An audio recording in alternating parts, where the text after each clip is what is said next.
17,800 अरब का वफाकी बजट आज पेश किया जाएगा। IMF की किफायत जुआरी और कड़ी शराइत आइंदा साल का बजट मौजूदा बजट से 900 अरब रुपए कम होगा। वजारतों के लिए गाड़ियां खरीदने पर पाबंदी होगी। तमाम शोबों के बिजली और गैस के बिल महदूद रखे जाएंगे। ज़िमनी ग्रांट जारी करने का सिलसिला भी खत्म कर दिया गया। सिर्फ कुदरती आफत की सूरत में हुकूमत सप्लीमेंट्री फंड जारी कर सकेगी। सरकारी मुलाजमीन की तनख्वाहों और पेंशन में 10% तक इजाफे की तजवीज है। बजट खसारा 6,000 अरब से ज्यादा का होगा।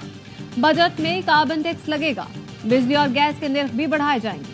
कैश पर खरीदारी और लेन देन की हौसला शिकनी के लिए इनकलाबी इकदाम तजवीज किए गए। वफाकी काबीना का खुसूसी इजलास आज दोपहर 4 बजे तलब कर लिया गया। वफाकी काबीना से मंजूरी के बाद फाइनेंस बिल कौमी असेंबली में पेश होगा।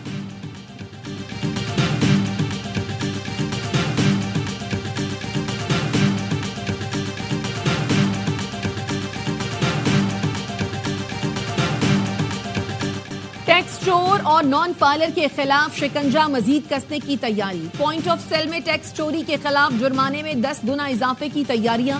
टैक्स चोरी के खिलाफ जुर्माना 5 से बढ़ाकर 50 लाख करने की तजवीज। कैश के खुफिया तौर पर अलग रेट रखने वाला भी शिकंजे में आएगा। नॉन फाइलर के खिलाफ एक्शन भी होंगे। FBR जराये का कहना है नॉन फाइलर्स की mobile phone SIM internet device block नहीं होगी। नॉन फाइलर्स के लिए गाड़ियां जायदाद की खरीदारी पर पाबंदी बदस्तूर बरकरार रहेगी। नॉन फाइलर्स माली लेन देन की ट्रांजैक्शन नहीं कर सकेंगे। नॉन फाइलर्स के शेयर्स खरीदने और म्यूचुअल फंड में सरमायाकारी पर पाबंदी होगी। टैक्स सिस्टम से नॉन फाइलर्स की कैटेगरी खत्म करने पर काम जारी है। नॉन फाइलर्स ज़ियारात के अलावा पाकिस्तान से बाहर सफर नहीं कर सकेंगे। नॉन फाइलर्स के बैंक से 50,000 रुपए निकलवाने पर टैक्स की शरह दुगनी करने की तजवीज दी गई है। नॉन फाइलर के बैंक से 50,000 निकलवाने पर 600 रुपए कटौती होगी।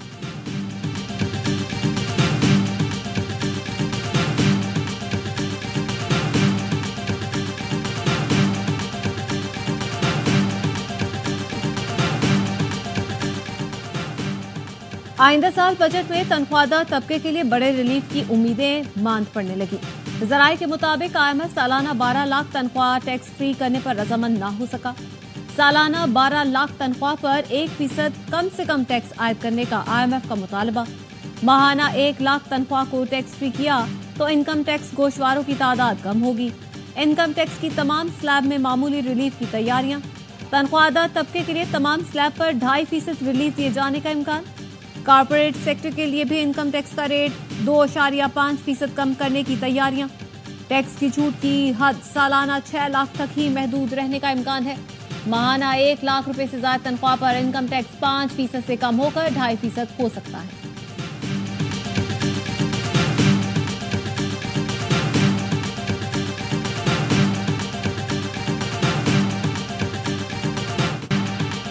एक करोड़ नौकरियों के नारों के हक में नहीं। वजीर खजाना मोहम्मद औरंगजेब का कहना है आज बताऊंगा कमजोर तबके को किस तरह रिलीफ दे सकते हैं। तारीख में पहली बार ईद पर इक्तसादी सर्वे जारी। वजीर खजाना ने कहा मईशत में बतदरीज बेहतरी आने लगी, दुरुस्त समत में जा रहे हैं।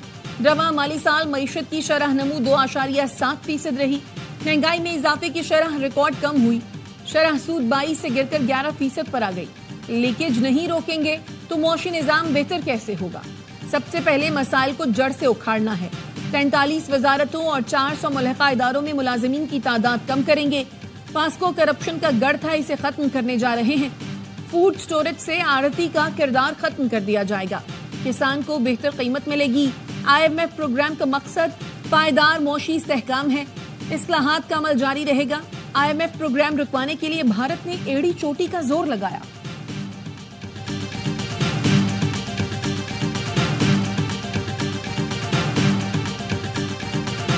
रिकॉर्ड सतह पर महंगाई की शरह नीचे आई। पॉलिसी रेट आधा हुआ है। टैक्स की वसूली में इजाफा हुआ। रिजर्व्स में इजाफा हुआ। करंट अकाउंट सरप्लस हुआ इस साल में। खसारों को भी कंट्रोल किया। IMF का प्रोग्राम भी साथ चलाया। मेजर इकोनॉमिक रिफॉर्म्स लेकर आए। मईशत को आगे भी लेके जाना है और इस स्टेबिलिटी को भी प्रिजर्व करना है। इक्तिसादी सर्वे पर ABI न्यूज की खुसूसी ट्रांसमिशन। वजीर मुमलिकत बिलाल अजहर कियानी ने कहा महंगाई की शरह रिकॉर्ड सतह पर नीचे आई। हुकूमत ने मुख्तलिफ इदारों में इस्लाहात की। मारूफ बिजनेसमैन आरिफ हबीब ने कहा आवाम महंगाई के बोझ तले दबे हैं। बजट में आवाम को रिलीफ देना होगा। मिर्जा इख्तियार बेग का कहना है एक्सपोर्ट और तहसीलात ज़र में इजाफा करके ज़र मुबादला ज़खायर को बढ़ाना होगा। चेयरमैन आबाद हसन बख्शी ने कहा, चाहते हैं हुकूमत 15 साल की पॉलिसी बनाए, हमें लोगों को सहूलत देना होगी कि वो अपना घर बना सके। चेयरमैन एप्टिमा कामरान रशीद का कहना है, सनतें सबसे ज्यादा 60% टैक्स देती हैं, हुकूमत बरामदात बढ़ाने के लिए इंडस्ट्रीज को मराहत दे।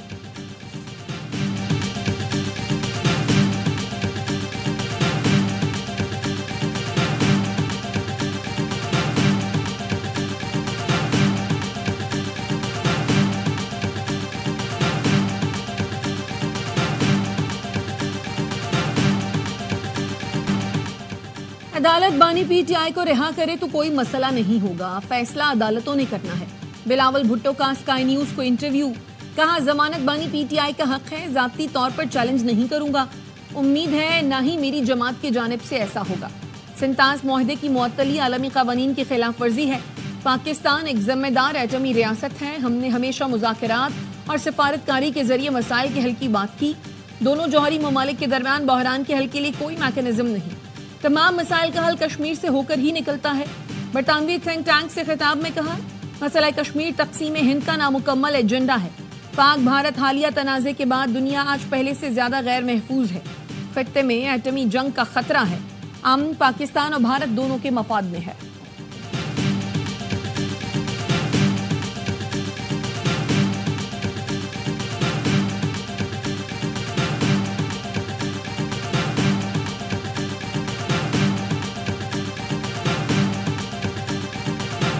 तीन सालों में जो लोग हैं वो 3 करोड़ लोग जो है खतरे गुर्बत से नीचे चले जाते हैं, और ये हमें दिखा रहे हैं कि ये मुल्क को संवारने के लिए आए थे, ये मुल्क को बेहतर करने के लिए आए थे।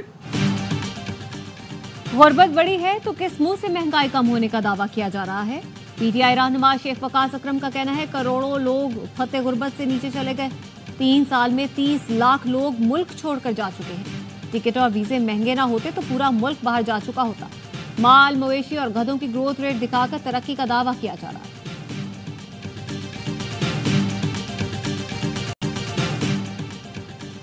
तनख्वाहदार अफराद के लिए ज्यादा से ज्यादा टैक्स शरह 20% तक होनी चाहिए। टैक्स फाइलर प्रॉपर्टी खरीदारों पर विद होल्डिंग टैक्स वापस लिया जाए। साबिक वफाकी वजीर डॉक्टर गौहर एजाज कहते हैं, इक्तिसादी इस्तेहकाम और बरामदात की क़यादत में तरक्की का रोड मैप नागुज़ीर है। सनतकारी हमारी अव्वलीन तरजीह होनी चाहिए। एक मुस्तकिल 5 साला सनती और बरामदी पॉलिसी जरूरी है। सुपर टैक्स सिर्फ उन कॉरपोरेशंस पर लगाया जाए जिनका मुनाफा 10 अरब रुपए से जायद हो।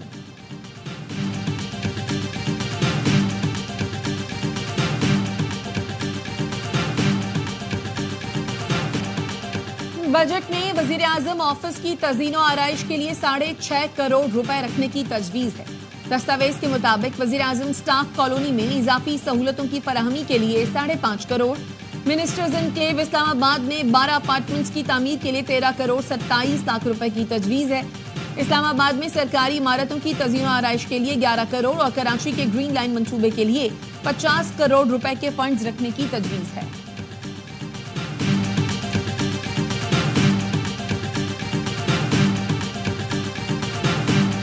अब हम यूके पहुंचे हैं उसी पैगाम के साथ कि पाकिस्तान पहले भी अमन चाहता था, पाकिस्तान अब भी अमन चाहता है। भारत पहले दिन से झूठ बोल रहे हैं। उन्होंने झूठ बोला कि इस दहशतगर्दी की वाक़या में पाकिस्तान का हाथ था, मगर वजीर आजम साहब ने जब ऑफर किया कि इम्पार्शल इन्वेस्टिगेशन हो, वो नहीं होने दिया।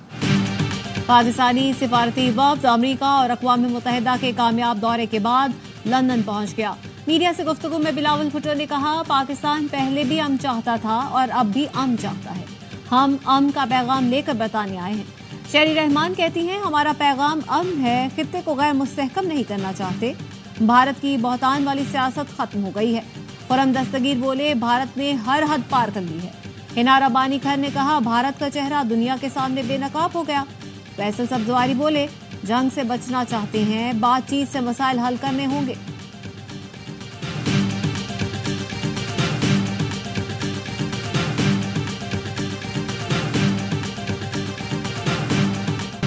भारत के शिद्दत पसंदाना हिंदुत्व नजरिए से पूरे खित्ते को खतरात लाहक है। सदर आसिफ जरदारी का भारत की बढ़ती शिद्दत पसंदी पर तशवीश का इजहार। कहा, भारत में अक़लियतों खुसूसन मुसलमानों मसीहियों को तासुब और जुल्म का सामना है। सदर जरदारी की पीपल्स पार्टी वर्कर्स और रहनुमाओं से मुलाकात, ईद उल अज़हा की मुबारकबाद दी। कहा कारकुन हमारी कुव्वत है, हमें अपने मुल्क और धरती से वफा करनी है, तरक्की के लिए काम करना है।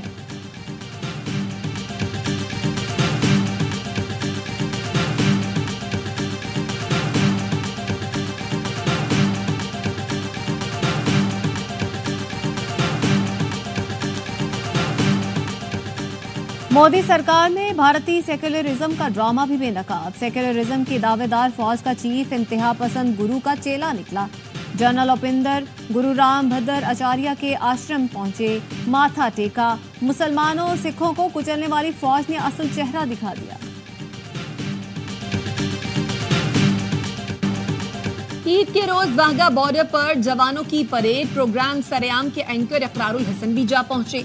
एक जवान ने कहा, ईद पर शहरी आते हैं तो लगता है हमारी फैमिली आ गई। एक और जवान का कहना था, ईद पर परेड ज्यादा जारहाना होती है। एक शहरी ने कहा, पड़ोस में देखकर हैरान हूं, 6 जहाज गिरने के बाद इतना कॉन्फिडेंस कहां से लाते हैं।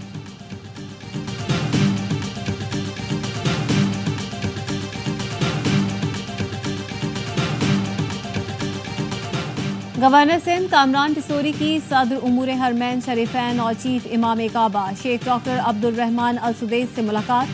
शेख अब्दुल रहमान अल सुदैस ने कुरान मजीद का मुकद्दस नुस्खा बतौर हदिया पेश किया। उम्मत मुस्लिमा के इत्तेहाद, पाकिस्तान की तरक्की और आलमी अमन इस्तेहकाम के लिए खुसूसी दुआएं की।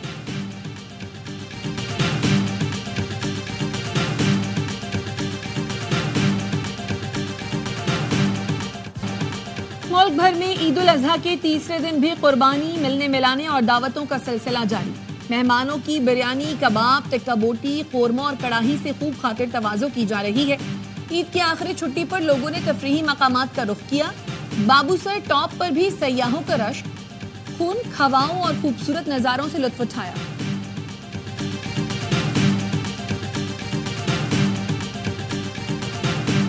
नवाज साहब का बहुत शुक्रिया कि उन्होंने बहुत ज़्यादा अच्छे तौर से सफाई करवाई है। बहुत अच्छा, ऐसा इंतजाम पहले कभी भी हुकूमत में नहीं देखा। जो मोहतरमा मरियम नवाज साहबा ने सफाई का इंतजाम बहुत आला किया। वज़ीर आला मरियम नवाज की हिदायत पर पंजाब में क्लीन अप ऑपरेशन जारी। ईद के पहले 2 रोज लाहौर में 35,000 टन आलाइशों को ठिकाने लगाया गया। सफाई के साथ साथ सड़कों की धुलाई और अर्के गुलाब का छिड़काव भी जारी। पंजाब की सीनियर वजीर मरियम औरंगजेब कहती हैं, सूबे का सबसे बड़ा क्लीन अप ऑपरेशन जारी है। पंजाब के तमाम शहरी आलाइशें ना उठाए जाने पर शिकायत दर्ज करवा सकते हैं।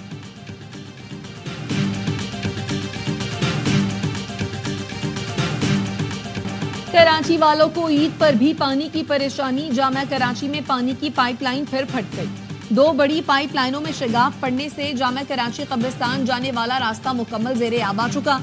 3 दिन से पानी जाया हो रहा है। वाटर बोर्ड का अमला गायब। कराची ठट्ठा कौमी शाहराह का जोगी मोड़ सेवरेज के पानी में डूब गया। कायदाबाद के करीब मरकजी सड़क का हिस्सा दरिया का मंजर पेश करने लगा।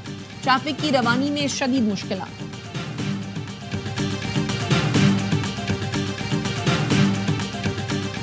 कराची माड़ीपुर रोड पर केमिकल के गोदाम में आग लग गई। आतिशज़दगी से दूसरे गोदाम की भी छत गिर गई। आग कई घंटों की जद्दोजहद के बाद बुझाई गई। लांडी एक्सपोर्ट प्रोसेसिंग जोन में लगी आग को मजीद फैलने से रोक दिया गया। चीफ फायर ऑफिसर के मुताबिक कूलिंग के अमल में 2 से 3 दिन तक लग सकते हैं।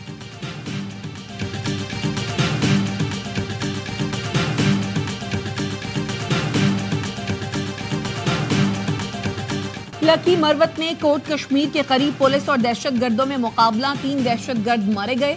डीपीओ का कहना है, दहशतगर्दों की फायरिंग से एक पुलिस एहलकार शाहिदुल्लाह ने जामे शहादत नोश किया। वजीर दाखिला मोहसिन नकवी का शहीद एहलकार को खिराज अकीदत। कहा, केपी पुलिस दहशतगर्दों के खिलाफ सीसा पिलाई दीवार बनकर खड़ी है। जो पिछले दिनों में हुआ, ने उस वक्त भी सब्र का दामन नहीं छोड़ा। मोदी सरकार से गुजारिश करते हैं, करतारपुर साहब का लांगा खोलिए और जो संगतें पाकिस्तान तशरीफ लाना चाहती हैं उनको पाकिस्तान आने दिया जाए। हुकूमत पाकिस्तान ने सिख यात्रियों को सहूलतों की फराहमी को तरजीह दी। सूबाई वजीर रमेश सिंह अरोड़ा कहते हैं, पाकिस्तान सिखों का दूसरा घर है। भारतीय इश्तियाल अंगेजी के बावजूद पाकिस्तान ने अमन का पैगाम दिया, लेकिन भारत ने करतारपुर राहदारी बंद कर दी। भारतीय इक़दामात इंतहाई अफसोसनाक है। ਅਸੀਂ जद तक ਤੁਹਾਡੇ ਜ਼ੁਲਮੀ ਰਾਜ ਦਾ ਖਾਤਮਾ नहीं ਹੁੰਦਾ, मैं ਤੇ मेरा सारा परिवार ਤੇ ਇਸ ਤਰ੍ਹਾਂ ਹੋਰ ਸਿੱਖ ਪਰਿਵਾਰ, ਕਿਉਂਕਿ ਅਸੀਂ ਨਾ ਮੁੱਕੇ ਆ ਨਾ ਮੁੱਕਾਂਗੇ। अमेरिका के शहर ह्यूस्टन में भारतीय सिफारत खाने के सामने सिखों और कश्मीरियों का एहतजाज। मुकर्ररीन ने कहा, मोदी सरकार ने सिखों और कश्मीरियों पर जिंदगी तंग कर दी है। पाकिस्तान और कनाडा में सिखों के कत्ल में भारतीय हुकूमत मुलव्वस है।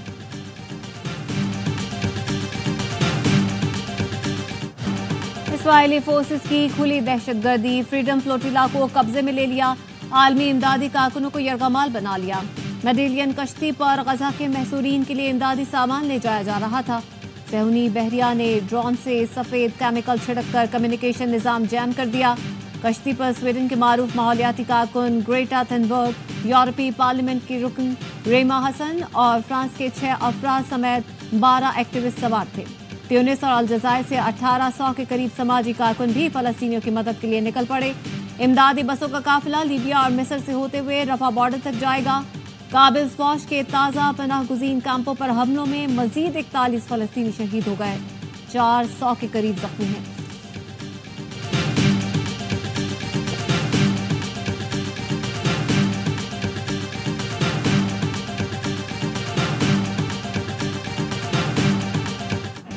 अमेरिका में इमिग्रेशन कानून के खिलाफ मुजाहिरों में शिद्दत आ गई। लॉस एंजलिस में पुलिस और मुजाहिरीन के दरमियान तीसरे रोज भी शदीद झड़पें, दर्जनों मुजाहिरीन गिरफ्तार, पुलिस की मुतादिद गाड़ियां नजरे आतिश। सूरत हाल को काबू करने के लिए नेशनल गार्ड्स तैनात। सदर ट्रंप कहते हैं, नेशनल गार्ड्स को अमन और अमान यकीनी बनाने के लिए भेजा गया।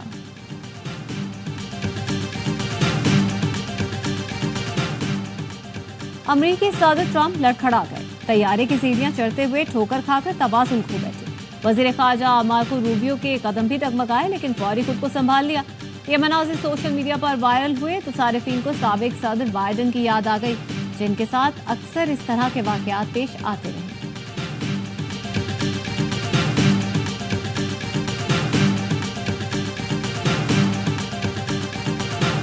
ऑब्वियसली हमारा अपना पाकिस्तानी सिनेमा है तो we should support that. Pakistani movie सबसे बेस्ट है, हमें किसी और चीज़ की ज़रूरत नहीं है। Mahira Khan and Humayun Saeed are top notch. Mahira Khan और हुमायूं सईद को देखने में, क्योंकि काफ़ी देर बाद उनकी मूवी आई है तो इसलिए अब हम आए हैं उनकी मूवी देखने। और ARY फिल्म्स की पेशकश लव गुरु शायकीन को भा गई। ईद के तीसरे रोज भी सिनेमा घरों पर रश रहा। शायकीन कहते हैं, बेहतरीन अदाकारी, म्यूजिक और जबरदस्त स्क्रिप्ट ने मजा दोबाला कर दिया।